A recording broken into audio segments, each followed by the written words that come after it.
As famílias precisam se sentir realmente ali acolhidas, né? Exato. E eu percebo o quanto que é difícil, muitas vezes, para os pais, para as famílias, entender quais são as características, necessidades, em que momento eu preciso procurar uma ajuda especializada.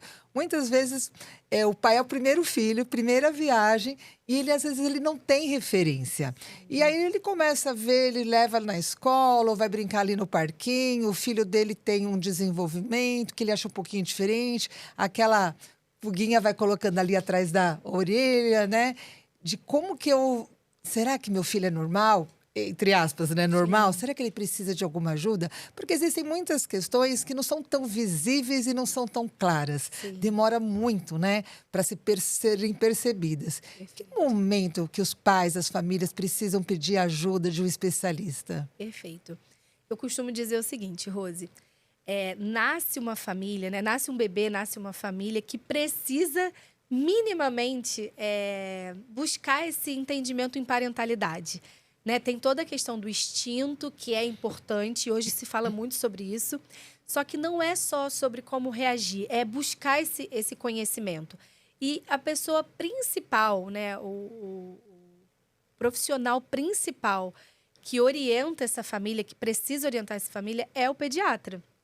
Então, esse acompanhamento com um pediatra que não vai pensar só no ganho de peso, na parte nutricional, mas assim, de saúde, né? Assim, tá doente, não tá doente, tá ganhando peso, tá com isso, tá com aquilo. Não. De um olhar de um pediatra que entenda sobre desenvolvimento infantil, ter esse critério na escolha desse profissional.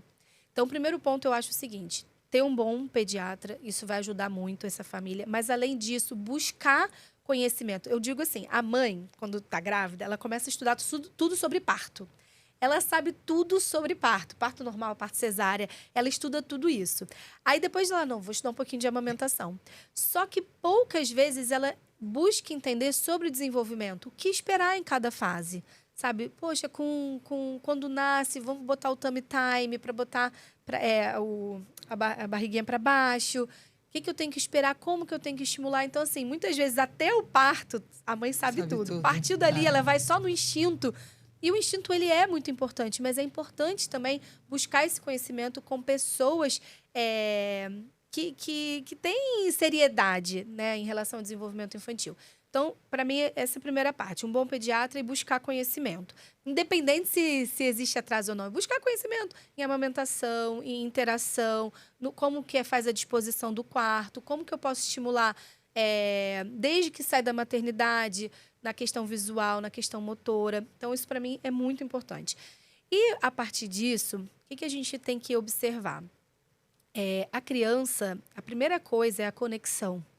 Então, quando está mais lá na frente, quando a gente vai resgatando muitas questões que ficaram desapercebidas, na verdade, a mãe começa a relatar, eu observava que ele não ria muito para mim, na amamentação não olhava muito para o meu olho.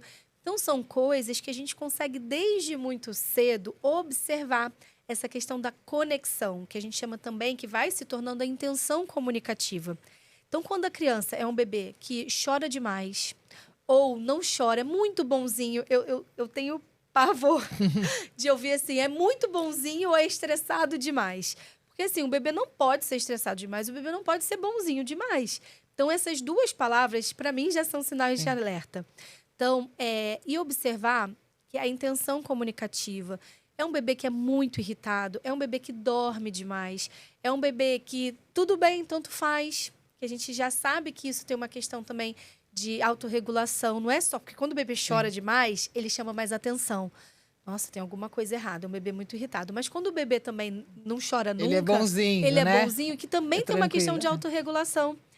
Então, tudo relacionado à parte de intenção comunicativa, à regulação sensorial e emocional, questão de alimentação. Então, o bebê que tem dificuldade de amamentação, ou que chegou na parte da introdução alimentar, não come, ou passou dessa introdução, o bebê que não come, nossa, ele tem muita dificuldade para comer. Porque a gente não está pensando só, por exemplo, no autismo, no TEA. Sim. A gente precisa pensar Tem muitas outras em todas questões. as outras questões e que se está impactando a função desse bebê, dessa criança, ela precisa ser vista.